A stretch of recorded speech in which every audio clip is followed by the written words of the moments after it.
Hello friends, welcome to Wikipedia classes. पहले lecture में हम लोगों ने 13 क्वेश्चन देख लिया है।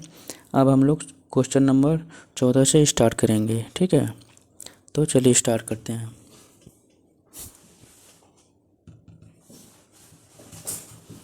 किस प्रकार की शिक्षण प्रणाली में शिक्षक छात्रों की योजनाओं में हस्तक्षेप न करके उनकी सृजनात्मक क्षमताओं के विकास की ओर अपना ध्यान केंद्रित करता है?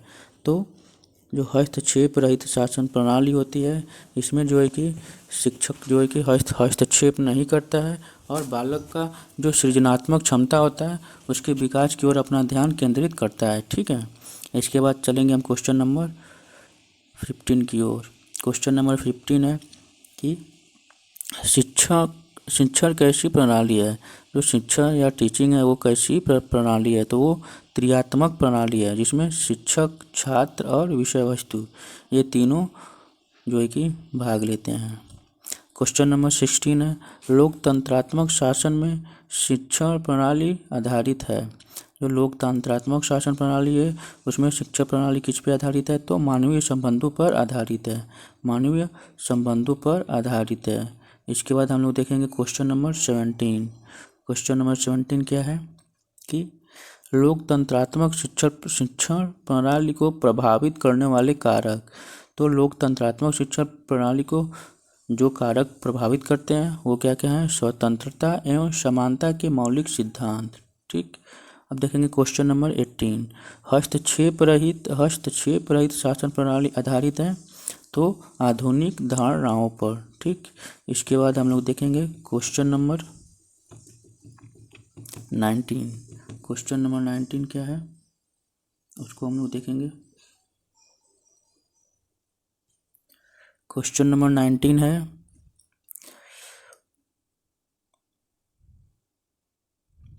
उद्देश्यों के आधार पर शिक्षण के प्रकार। तो उद्देश्यों के आधार पर शिक्षण के प्रकार 3 हैं, ज्ञानात्मक, भावात्मक और क्रियात्मक, ठीक है।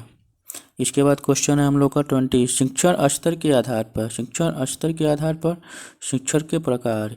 यहाँ पे होगा शिक्षक न होके शिक्षण के प्रकार। तो शिक्षण के प्रकार 3 हैं, स्मृति स्तर, बोध स्तर और चिंतन स्तर। इसके बाद हम लोग देखेंगे क्वेश्चन नंबर 21। क्वेश्चन नंबर 21 है शासन प्रणाली के आधार पर शिक्षण के प्रकार। तो शासन प्रणाली के आधार पर शिक्षण के प्रकार हैं 3। पहला है एक तंत्रीय, दूसरा है लोकतंत्रीय और तीसरा है हस्तक्षेप रहित शिक्षण प्रणाली। इसके बाद हम लोग देखेंगे शैक्षिक व्यवस्था के आधार पर, ठीक। देखेंगे हम लोग क्वेश्चन नंबर 22। शैक्षिक व्यवस्था के आधार पर शिक्षण के प्रकार तो 3 हैं, औपचारिक, अनौपचारिक और निरौपचारिक। इसके बाद देखेंगे क्वेश्चन नंबर 23। तो क्वेश्चन नंबर 23 है शिक्षण स्वरूप के आधार पर शिक्षण के प्रकार। शिक्षण स्वरूप के आधार पर शिक्षण के प्रकार हम लोग देखेंगे तो 3 है, वर्णनात्मक, निदानात्मक और उपचारात्मक, ठीक। अब हम लोग शिक्षण की परिभाषाओं से संबंधित, ठीक है, क्वेश्चन हम लोग देखेंगे। तो क्वेश्चन नंबर 24 है शिक्षण एक ऐसी प्रक्रिया है जिसमें एक व्यक्ति दूसरे को ज्ञान, कौशल तथा अभिरुचियों को सीखने या प्राप्त करने में सहायता करता है। ये वर्ल्ड बुक इनक्लोपीडिया के द्वारा ये जो है कि डिफिनेशन दिया गया है, ठीक। इसके बाद देखेंगे क्वेश्चन नंबर 25। क्वेश्चन नंबर 25 है शिक्षण एक प्रकार का पारस्परिक प्रभाव है जिसका उद्देश्य है दूसरे व्यक्ति के व्यवहारों में वांछित परिवर्तन लाना, ठीक है।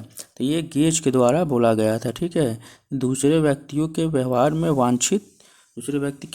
वांछित परिवर्तन लाना, तो ये गेज के द्वारा बोला गया था। अब देखेंगे क्वेश्चन नंबर 25। तो शिक्षण का उद्देश्य निर्देशित किया है किसके द्वारा बोला गया है, तो ये स्मिथ के द्वारा बोला गया था, ठीक है, स्मिथ के द्वारा बोला गया था। इसके बाद क्वेश्चन नंबर है 26। बर्टन ने शिक्षण को माना है।